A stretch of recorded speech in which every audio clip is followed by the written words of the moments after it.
तो स्टूडेंट्स, मैं रजत भुवनेश्वर से आप सबके लिए लेके आया हूँ कोडिंग का अपना पहला यूट्यूब चैनल कोडशाला। आज के इस वीडियो में हम बात करेंगे क्लास 12 के कंप्यूटर साइंस के फंक्शन चैप्टर का, जो सुमिता अरोरा टेक्स्ट बुक है उसके एप्लीकेशन बेस्ड क्वेश्चंस के सॉल्यूशंस। एप्लीकेशन बेस्ड क्वेश्चन में आते हैं कुछ आपके करेक्ट द एरर्स और प्रिंट द आउटपुट क्वेश्चंस, तो उन सब के सॉल्यूशन आज देने वाले हैं हम वन बाय वन करके। तो चलिए बिना किसी देर के चलते हैं पहला क्वेश्चन, जिसमें कि यहाँ पूछा है कि question number 1, what are the errors in the following codes, correct the code and print the output. Simple सी बात है, correct the code and print the output. तो 1A क्वेश्चन ये रहा हमारे सामने।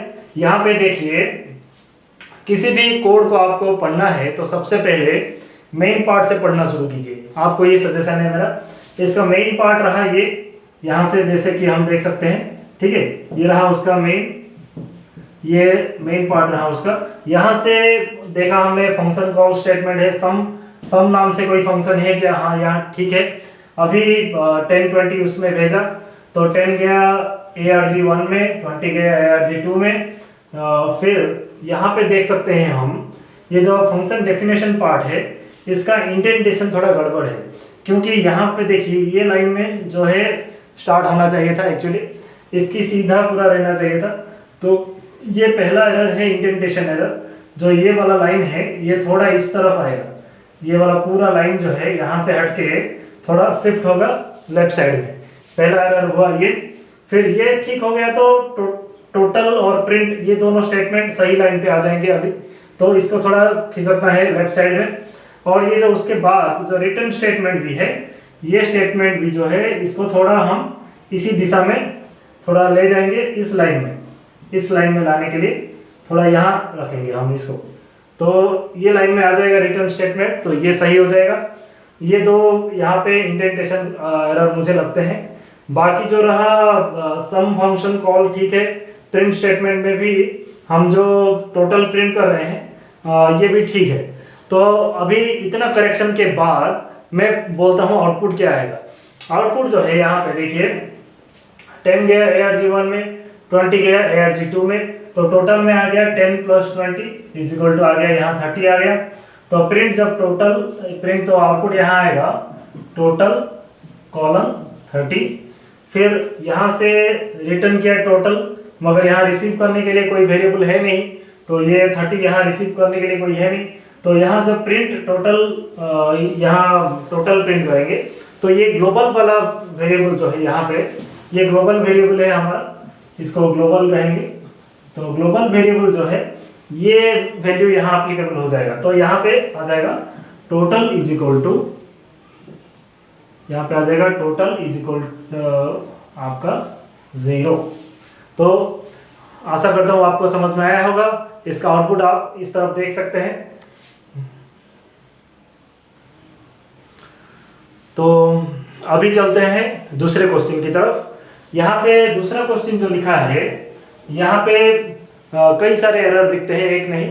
देखिए जैसे कि यहाँ पे हमने यहाँ फंक्शन कॉल जहाँ किया है, यहाँ पे TOT नाम से एक फंक्शन है, ठीक है। फंक्शन कॉल जब किया हमने, यहाँ देखिए ब्रैकेट कैसा दिया गया है। ये जो ब्रैकेट है यहाँ पे ऐसे रहेगा, TOT रहेगा, इसका ब्रैकेट जो है ऐसा रहेगा, ठीक है। इसके लिए भी है और वहाँ भी ऐसे ही रहेगा TOT, इसका ब्रैकेट थोड़ा चेंज होके 6 भेजा जाएगा यहाँ पे।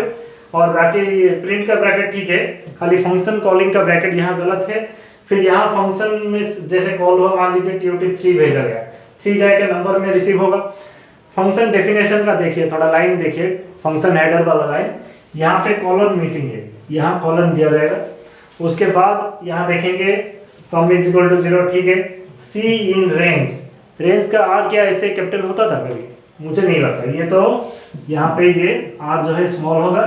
फिर 1 नंबर +1, नंबर का स्पेलिंग ठीक है, +1 ठीक है, कॉलन भी लगा हुआ है। तो sum plus is equal to C, ये भी ठीक है। हाँ, ये जो है रिटर्न स्टेटमेंट, रिटर्न का R थोड़ा देखिए, रिटर्न का R जो है ये वाला R यहाँ पे स्मॉल होगा, रिटर्न R स्मॉल होगा। बाकी ये 5 एरर टोटल मुझे दिख रहे हैं। अभी आउटपुट की बारी जब आती है, आउटपुट क्या निकाले, तो ये जो 3 जाएगा, 3 जाके नंबर में रिसीव हुआ, तो यहाँ आ गया 3 फॉर सम इक्वल टू 0, ठीक है। For C in the range 1 से 3 प्लस 1, तो ये आया 4। तो 1 से 4 तक हम sum is equal to sum plus करते हुए जाएंगे। तो ये ऐसे चलेगा, sum is equal to sum plus C का वैल्यू पहले 1 रहेगा, यहाँ 0 रहेगा, तो 0 प्लस 1 फर्स्ट स्टेप में आ गया, सम का वैल्यू 1। उसके नेक्स्ट स्टेप में फिर 1 प्लस सी का वैल्यू जब 2 रहेगा, सी का वैल्यू पहले 1 था, फिर अभी 2 रहेगा, तो 1 प्लस 2 होकर 3 आया। फिर सी का वैल्यू जब 3 होगा तो ये हो जाएगा 3 प्लस 3, सम का वैल्यू सम प्लस सी जो है 3 प्लस 3 होके 6 हो जाएगा। तो इतनी बार चलेगा, जैसे ही ये 4 हो जाएगा तो ये फॉल्स हो जाएगा, तो सम ये वैल्यू आएगा हमारा 6। उसके बाद जो है आपका 1 प्लस 2 प्लस 3 होके 6 आया। नेक्स्ट टाइम जो है ये 6 तक चलेगा, ये जो 6 जाएगा नेक्स्ट इटरेशन में, ये 3 नहीं 6 जाएगा, ये जो जब ये फंक्शन कॉल होगा तो ये 6 प्लस 1 तक जाएगा। तो 1 से 6 तक सबका सम निकालना है हमें। तो वहाँ पे क्या करेंगे, ये 3 तक तो हमने निकाल दिया था, सी का वैल्यू जब 4 होगा तब क्या होगा, 6 प्लस 4 होगा, तो ये आएगा 10। फिर जब 5 होगा आएगा 10 प्लस 5 दैट इज 15। फिर जब 6 होगा 15 प्लस 6 इज इक्वल टू 21। तो ये प्रिंट होंगे कुछ ऐसे। आउटपुट इसका आएगा आपका, इसके लिए आ गया था ये 6 पहले प्रिंट स्टेटमेंट के लिए, और जो दूसरा प्रिंट स्टेटमेंट है उसके लिए आएगा 21। आशा करता हूँ आपको ये समझ में आया होगा मेरा एनालिसिस। इसका आउटपुट भी अभी आप अपने ये जो स्क्रीन पे देख सकते हैं। क्वेश्चन नंबर 3 में हमें ये पूछा है कि what will the following function return. एक 2 लाइन का कोड दिया है, यहाँ पे फंक्शन लिखा हुआ है ADM XYZ वैल्यू लिया हुआ है, फिर एक प्रिंट स्टेटमेंट लिखा है x plus y plus z. There is no return statement, मतलब है ये वॉइड फंक्शन है। वॉइड फंक्शन मतलब जो रिटर्न नहीं करता है उस फंक्शन को वॉइड फंक्शन बोलते हैं। क्योंकि ये वॉइड फंक्शन है, क्योंकि ये रिटर्न स्टेटमेंट नहीं है, तो हर वॉइड फंक्शन एक डिफ़ॉल्ट वैल्यू रिटर्न करता है जिसको कहते हैं नन। तो ये फंक्शन जो है नन रिटर्न करेगा। तो the answer will be NONE, जो कि पाइथन में बाय डिफ़ॉल्ट कोई भी फंक्शन नन रिटर्न करता है अगर उसमें रिटर्न स्टेटमेंट नहीं होता है। तो ये रहेगा इसका what the function will return. चौथा नंबर क्वेश्चन जो है यहाँ पे, what will the function following function print when called. तो ये फंक्शन क्या प्रिंट करेगा, देखिए यहाँ पे 3 लाइन का कोड लिखा है, जिसमें कि एक फंक्शन ने ADM XYZ 3 आर्ग्यूमेंट है इसमें, उसके बाद रिटर्न स्टेटमेंट दिया है, फिर जाके प्रिंट स्टेटमेंट दिया है।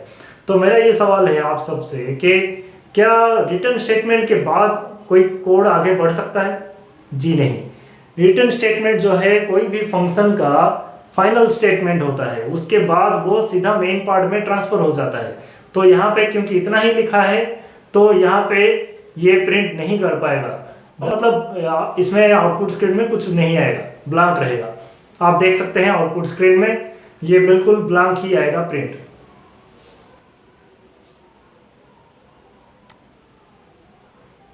इसका आने का मकसद ये है क्योंकि यहीं पे ये एंड हो गया और इससे आगे नहीं बढ़ पाएगा। तो प्रिंट स्टेटमेंट पे आएगा तभी तो प्रिंट करेगा।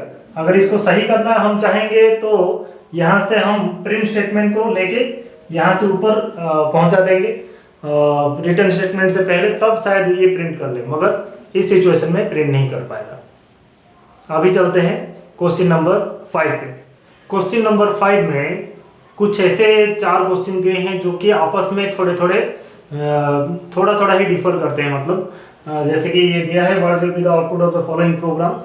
आप देखिए पहला जो क्वेश्चन है फर्स्ट बिट है, उसमें हम देख सकते हैं एक प्रिंट हमारा दिया है नम का वैल्यू यहाँ ग्लोबली डिक्लेयर्ड है 1।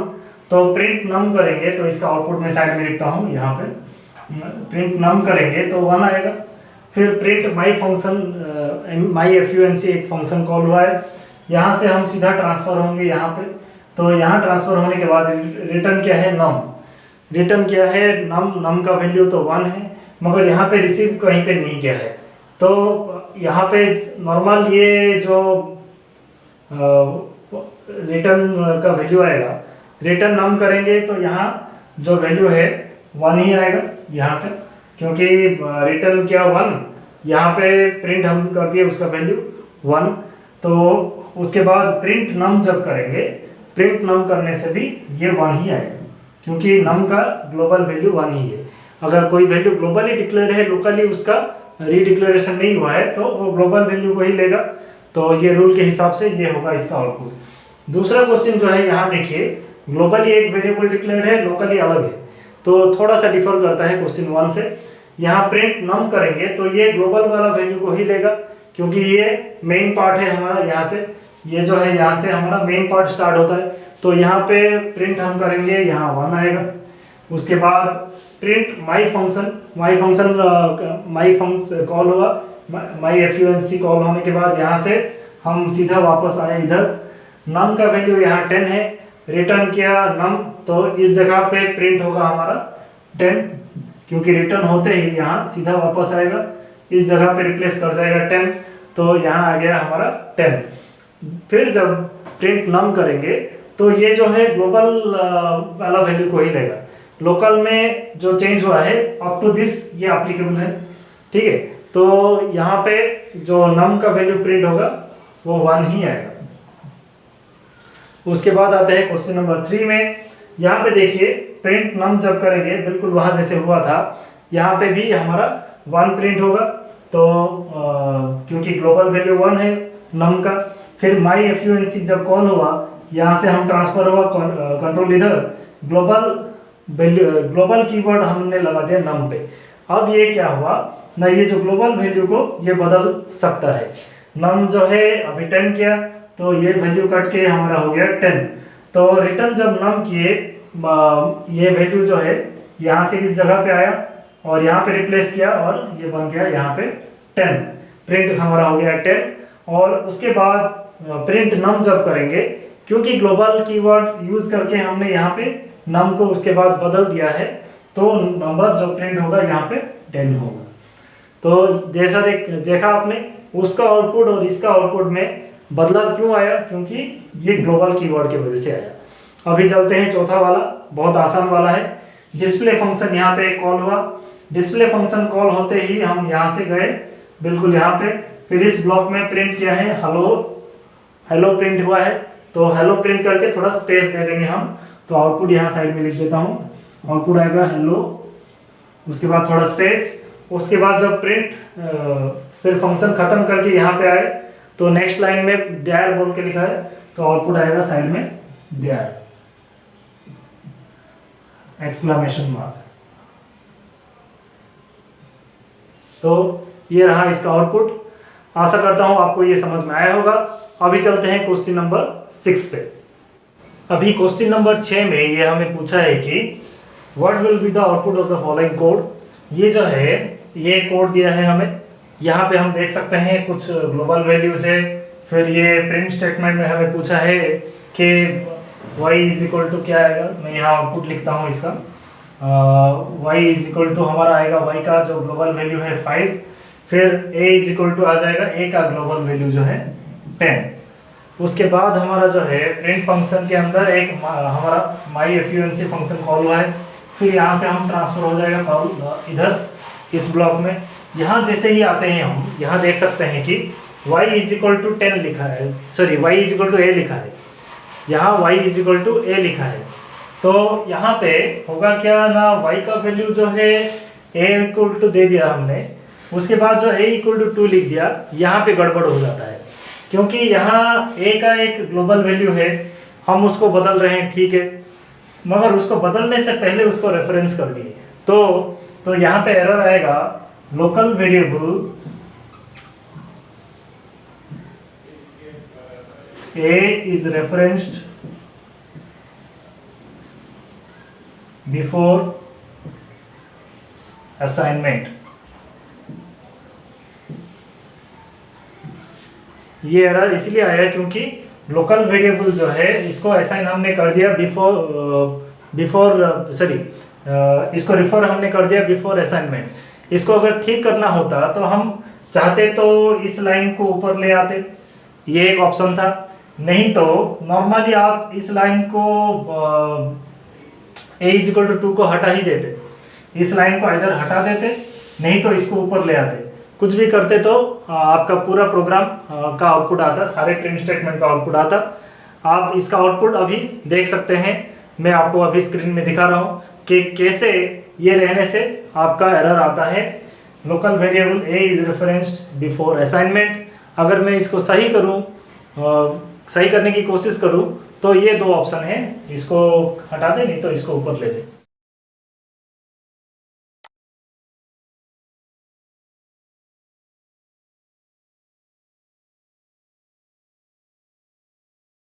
आशा करता हूँ आपको समझ में आया होगा। अभी चलते हैं क्वेश्चन नंबर 7 पे। क्वेश्चन नंबर 7 में ये बोला है कि what is wrong with the following function definition. यहाँ एक 3 लाइन का फंक्शन लिखा गया है, जिसमें कि हम देख सकते हैं नाम है ATM, जिसमें 3 आर्ग्यूमेंट्स है x y z। यहाँ रिटर्न कर दिया है x + y + z, उसके बाद प्रिंट स्टेटमेंट भी है।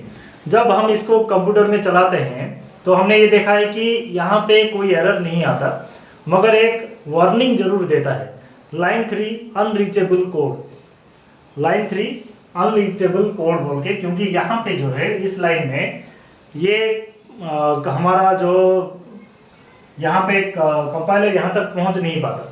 ये actually we are running the code, ये लाइन रन हुआ, फिर रिटर्न स्टेटमेंट जैसे ही रन होता है उसके बाद हम चले जाते हैं मेन पार्ट पे, जहाँ से इस फंक्शन को कॉल किया गया। बट यहाँ तक कभी पहुँच ही नहीं पाते, क्योंकि एक फंक्शन जो है एंड हो जाता है as soon as we reach the return statement. So this we can not reach this line जो return at the line number 3।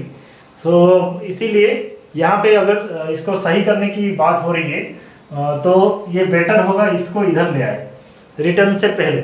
Return से पहले ये स्टेटमेंट आ जाएगा तो एक्स वाई जेड का वैल्यू जो भी हम यहाँ फंक्शन कॉलिंग के समय भेजेंगे वो वैल्यू यहाँ पे ऐड होके प्रिंट हो जाएगा। यही था मेरा सजेशन। अभी क्वेश्चन नंबर 8 में बोला है write a function namely fun that takes no parameters and always returns none. कोई फंक्शन रिटर्न नन कब करेगा? जब हम रिटर्न स्टेटमेंट नहीं रखेंगे। ये बहुत आसान सा सवाल है। इसको करने के लिए मैं पहले एक फंक्शन बना देता हूँ def fun, जिसका अंदर कुछ नहीं लिखूंगा अभी, मतलब जिसका आर्गुमेंट कुछ नहीं लूंगा अभी। और अभी यहाँ पे एक प्रिंट स्टेटमेंट लिख देता हूँ, कुछ भी प्रिंट वेलकम टू कोडशाला।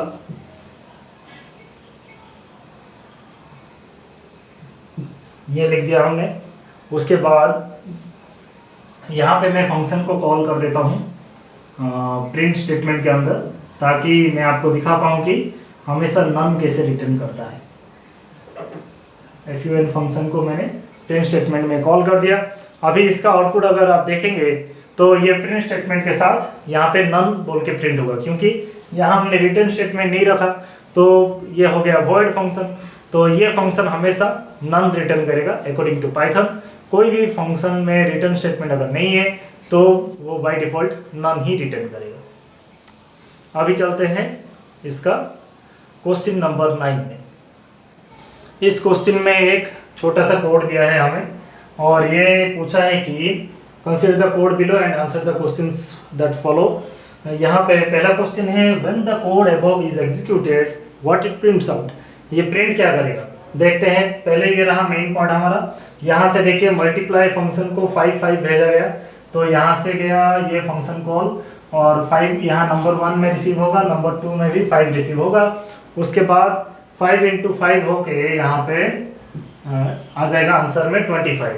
तो यहाँ जब प्रिंट होगा 5 × 5 = 25 आउटपुट आएगा। इसका आउटपुट यहाँ लिखता हूँ मैं, 5 × 5 = 25। ये रहा आउटपुट इसका, व्हाट इट प्रिंट्स आउट। उसके बाद ये बोला है दूसरा question, what is the variable output equals to after code is executed.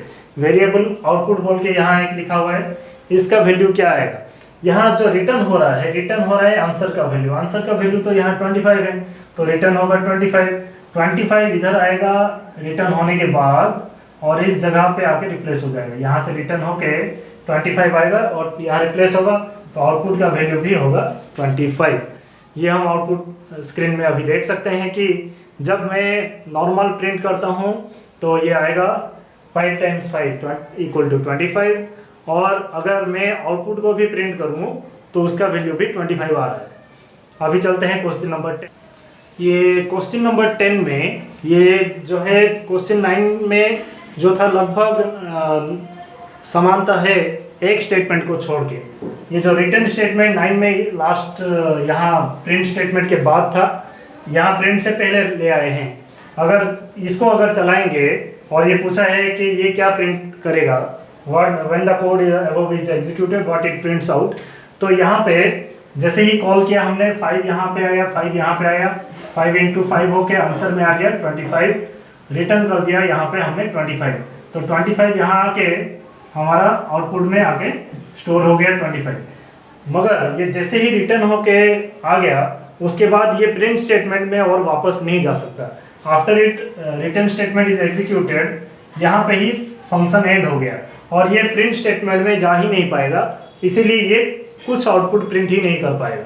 तो यहाँ आउटपुट कुछ नहीं आएगा, आंसर होगा। और दूसरा सवाल जो है, what is the variable output equals to after the code is executed, यहाँ बिल्कुल जैसे 9 में हुआ था क्वेश्चन नंबर 9 में, यहाँ वही 25 ही होगा।